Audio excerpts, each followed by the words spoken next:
All right, let's all stand for the pledge. Paul, can you lead us in the pledge, sir? I pledge allegiance to the flag of the United States of America, and to the republic which stands one nation, under God, indivisible, with liberty and for all. A moment of silence for the men and women in the armed forces, our first responders, our veterans, those fighting the good fight in Ukraine, and those suffering the military conflict in the Middle East, and for Mr. O'Brien of O'Brien's Insurance, who passed away. Thank you. And now I have to do the American Creed. Paul, can you lead us in the creed? I believe in the United States of America, the government of the people, By the people, for the people, whose just powers are derived from the consent of the governed, a democracy and a republic, a sovereign nation of many sovereign states, a perfect union, one and inseparable, established upon those principles of freedom, equality, justice, and humanity, for which American patriots sacrificed their lives and fortunes. I therefore believe it is my duty to my country to love it, support its Constitution, to obey its laws, to respect its flag, and defend it against all enemies. Thank you.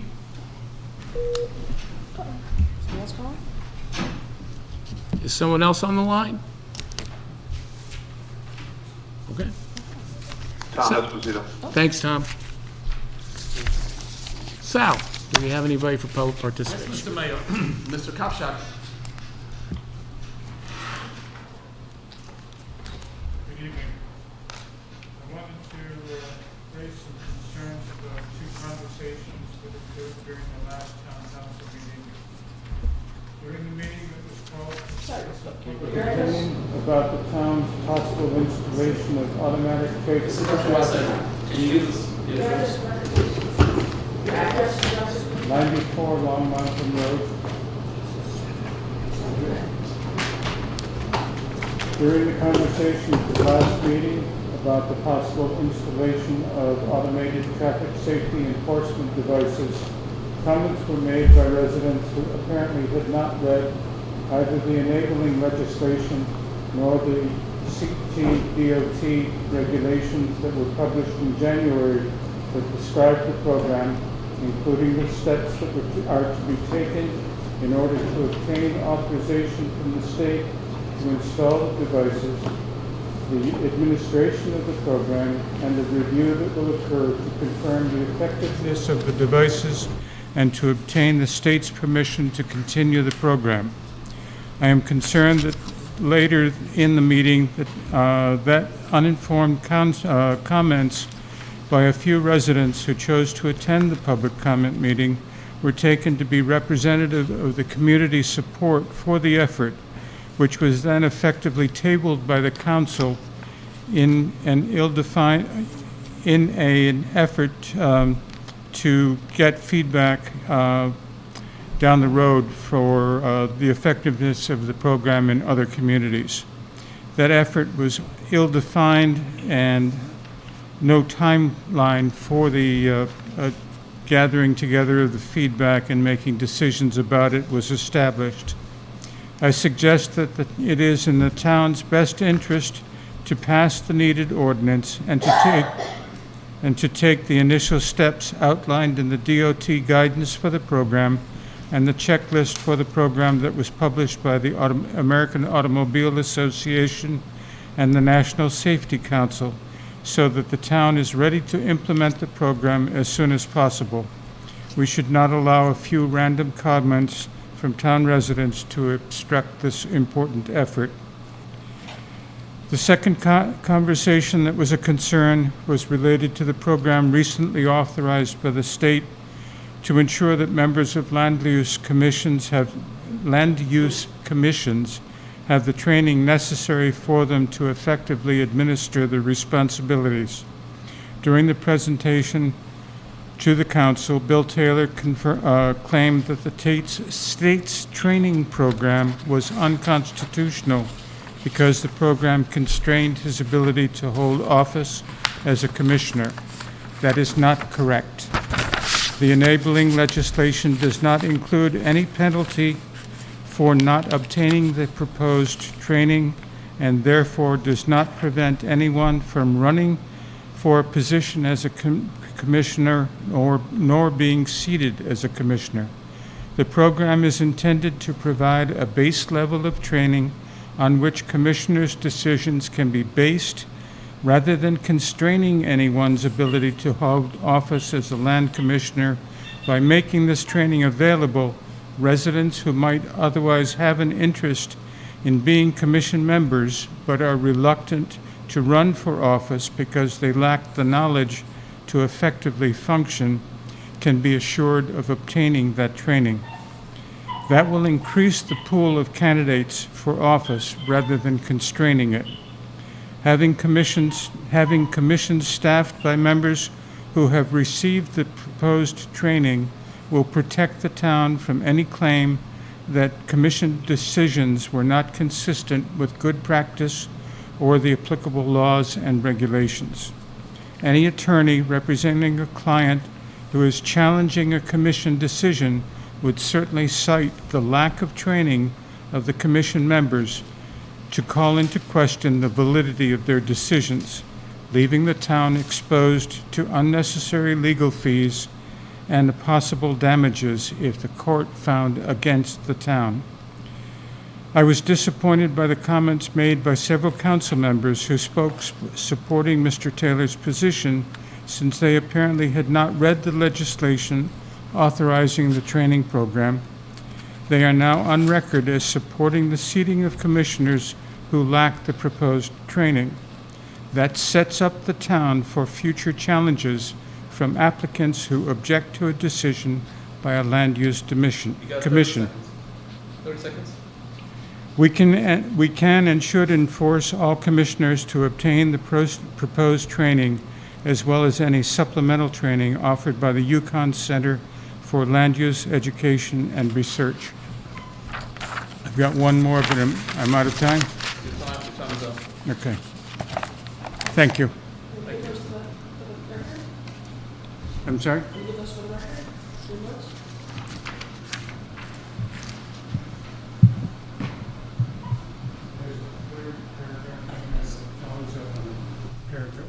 Email that I sent to the mayor.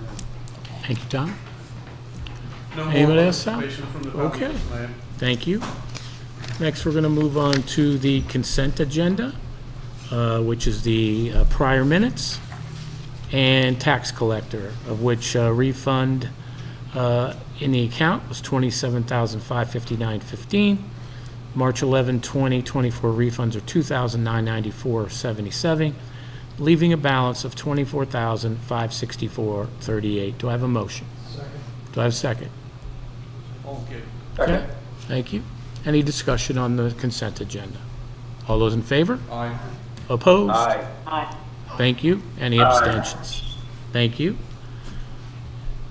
Next is appointments, reappointments. These are reappointments of the Bee City Committee, as they're continuing to do their good work. They had some more things that they would like to do. And so that is Nicholas Pooter, Timothy Clark, Ann Stone, Susan Metcalf, Suzanne Von Holt, Katie Francis, Mike Boucher, and Patty Kalarenko. Do I have a motion? So So moved. moved. Second. Thank you, Mayor. And we have a second from Tom. Any discussion? All those in favor? Aye. Aye. Opposed? Dates? Do we have to put the dates? Aye. Yep, dates are, yes. Next is a new appointment for Riverfront Revitalization, and that's Mr. McCourty Lipscomb, and that would be from 3/11/2024 to 1/31/2026. Some of you may know Mr. Lipscomb already, as he is a trustee for, or on the committee for Theater Works, and looking to get more involved in the town. Thank you. Do we have a second? Second. Any discussion? All those in favor? Aye. Opposed? Aye. Any abstentions? Thank you very much. Mayor's comments. First is I'd like to, for those celebrating Ramadan, may you have a blessed Ramadan Mubarak. Congratulations to our Milford High School Color Guard and Green Heat Percussion, as at the home show they had Saturday. They placed first in their categories, both of them. Also, they placed first in the home show, or on the competition the week prior to Newtown. So congratulations to Green Heat Percussion and the Color Guard for doing such a great job. I also wanted to thank band director Mr. Sizdek, Holly Sarton, and the entire New Milford High School Band Parents Organization for allowing Superintendent Parlato and myself to present the awards for the Color Guard. And then for the Green Heat Percussion, you had Dr. Parlato. You also had the New Milford High School principal that was also giving the awards as well. So it was a great thing all around. So congratulations.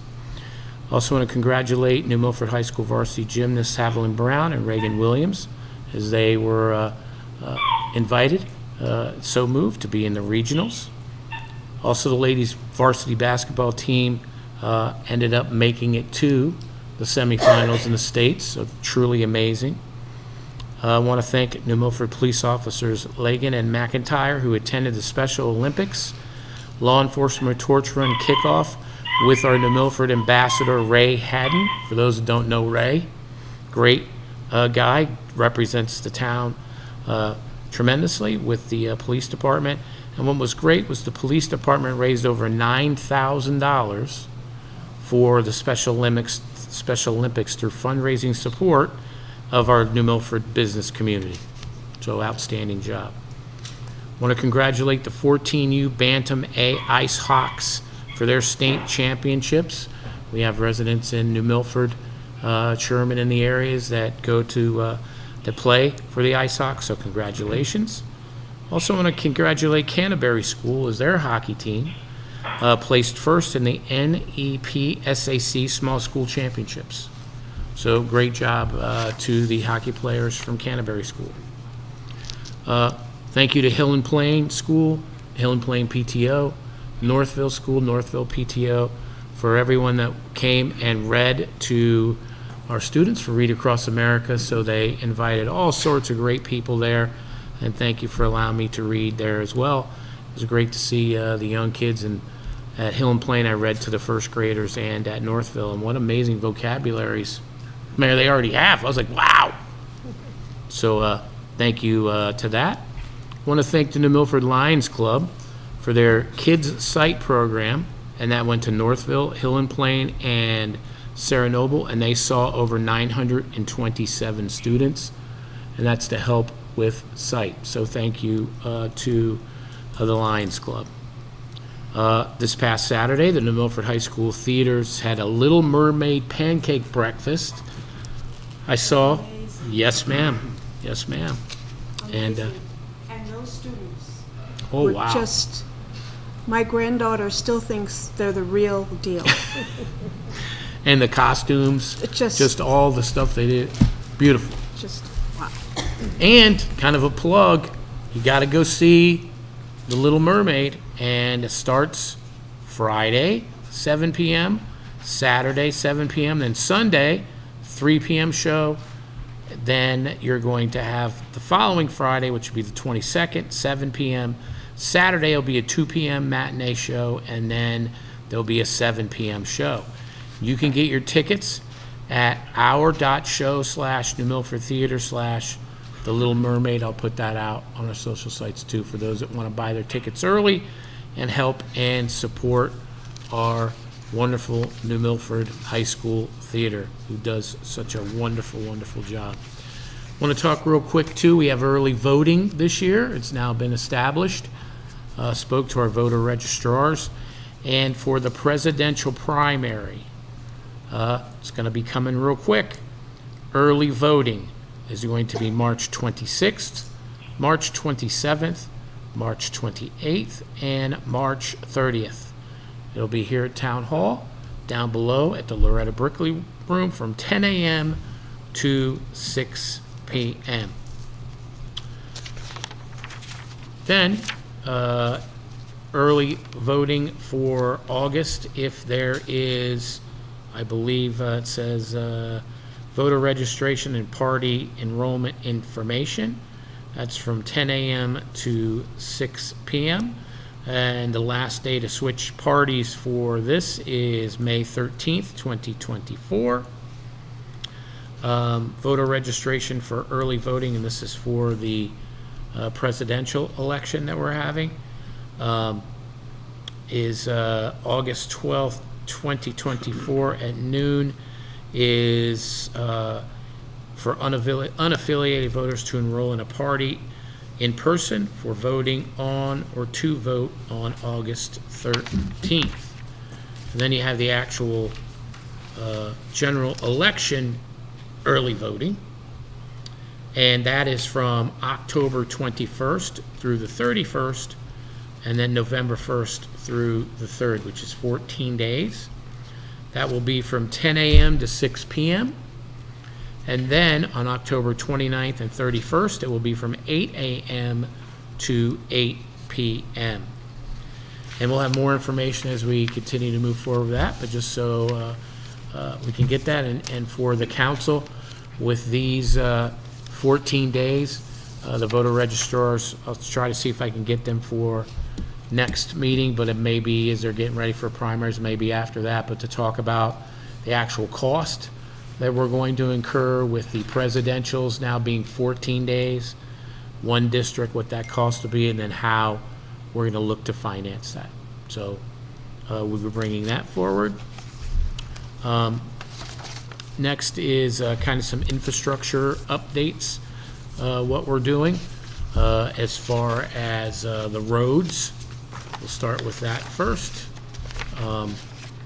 Right now, the DPW team is continuing to plan for this year's starting in the beginning of the month, I believe April 1st. They're continuing to look at drainage concerns as we've had lots of water. You can see it on our roadway systems, lots of potholes due to the water getting into the subbase.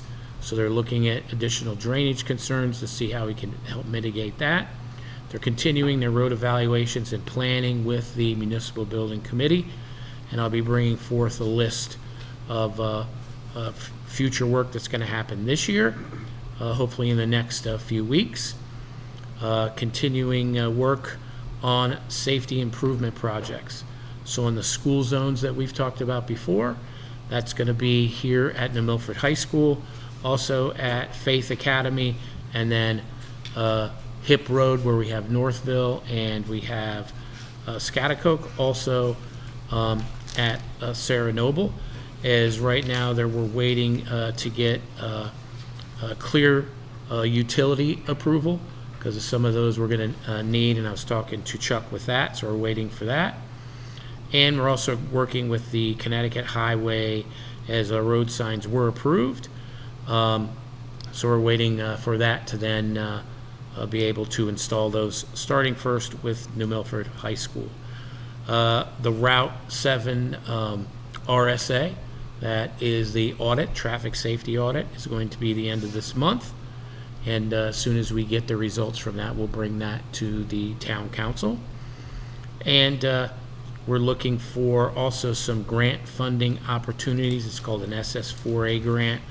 We're working with our grant writer, Victoria, to see if we can get funding to produce additional action plans when it comes to our town roads. State roads, the state does their own action plan.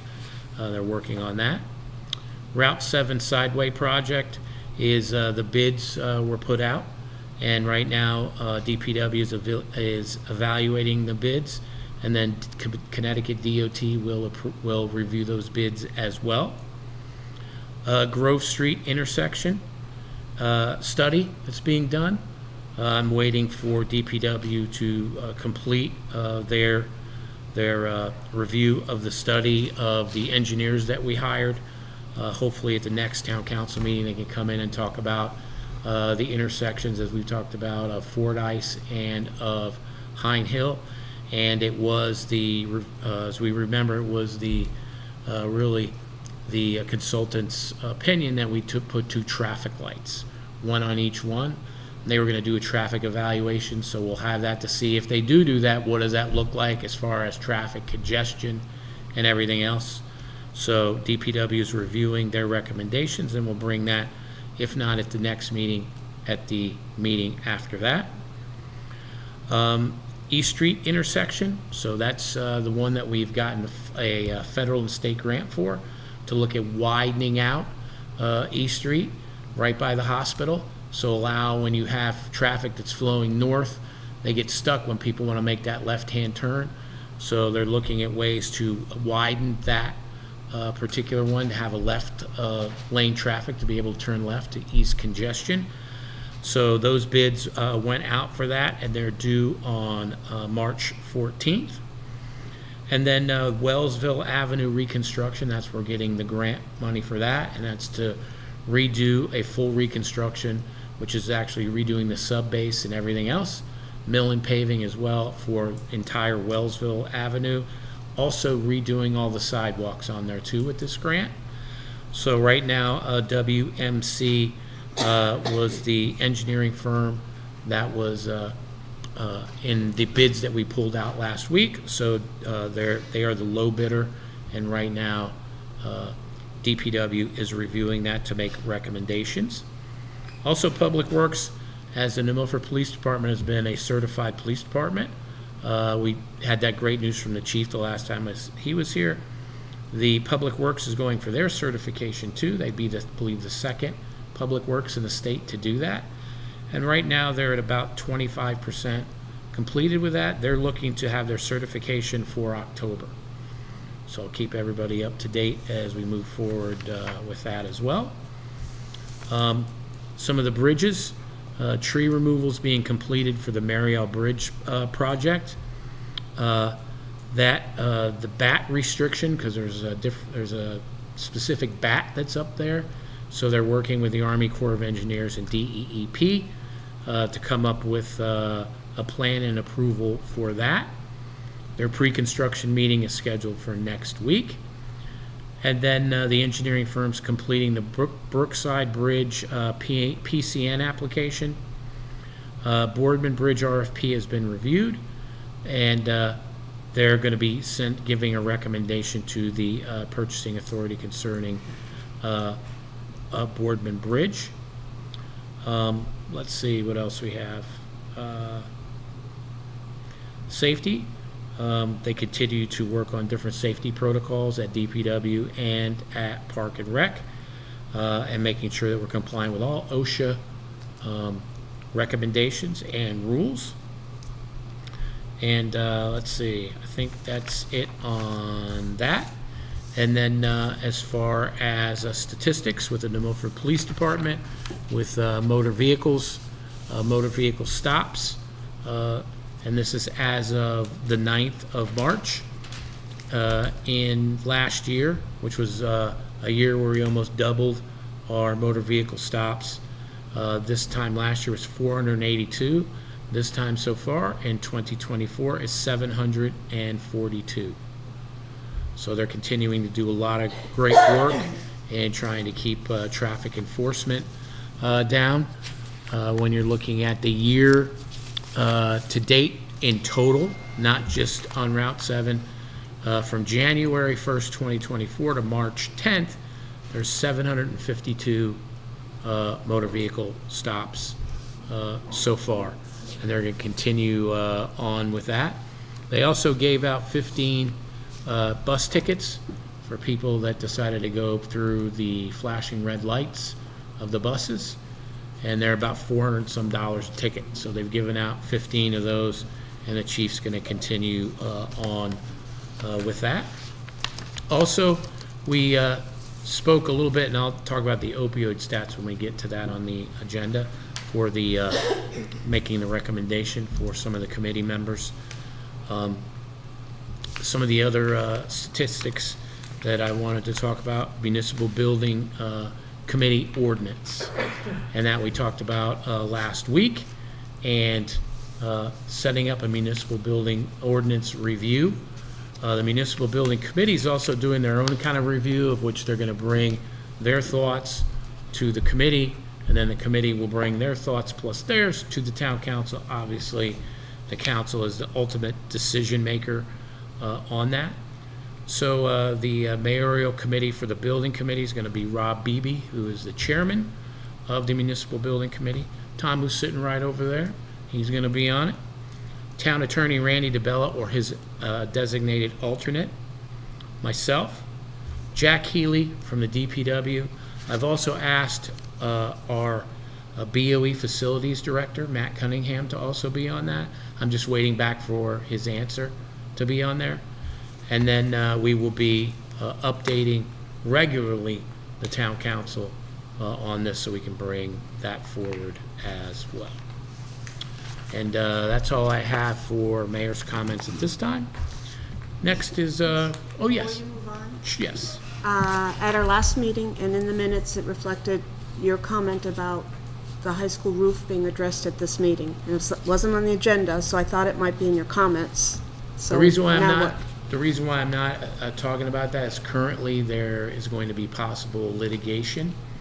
So need to kind of be careful about how we talk about that concerning the former contractor. What I can say is that we are going to make sure that they uphold, would be the bonding company, that they uphold their client's contract, which is to make sure that it is the totally designed and specified roof. We will accept nothing less than that. Is there a timeline on any of this? I wish that it would have been yesterday, but when you have all these different entities all speaking with one another, trying to figure out a way to make all of it work, hopefully we can have some more definitive answers for you. I know Jack Healy and Matt Cunningham have been working very hard with the bonding company to see about a way to make this a completed project. But I really don't want to opine without Randy DeBella here as our town attorney. I know Joe's doing a great job, but I don't want to say anything that may That's fine. do something. My concern is safety. So if there's any possibility that what was done isn't going to be safe for either those folks inside or the neighborhood, it needs to be addressed sooner rather than later on the safety side. So how do we really feel comfortable about what was evaluated and where we're So at? I know we did have the engineer from Fuss and O'Neill, who we've used on many projects, opine as to the safety or to, could that building be occupied? Could it be occupied in a safe manner? And they have replied back, absolutely, that it can be in a safe manner. It is not up to the specifications because it doesn't have the extra pin on it, right, and clip. But they have felt comfortable about that. I know that Board of Ed Facilities is going to be talking about that, as are we. Once we have Randy here is there, but as far as the roof and people being able to use it and function with it, they can still use it and function as they're doing right now. Is it in writing? What's that? Yes, It's in writing? Mhm. Okay. Thank you. absolutely. Any other questions so far on mayor's comments? Okay. Next, we're going to move on to road closures. Litchfield Irish Club is requesting the following road closures. Sunny Valley Road from 9 a.m. to 6 p.m., July 20th, with a rain date of 7/28. They're also requesting the northern and southern green crossovers on September 7th from 9 a.m. to 9 p.m., 10 a.m. to 7 p.m. for the Irish Festival. Do I have a motion? Do I have a second? Second. What was that? Thank you. Any discussion? All those in favor? Opposed? Thank you. Next, the Youth Agency would like to request the approval of a budget adjustment for the Youth Agency's Youth Service Bureau DCF grant. And that should be an attachment in your file with council. And basically, this is a self-sustaining account.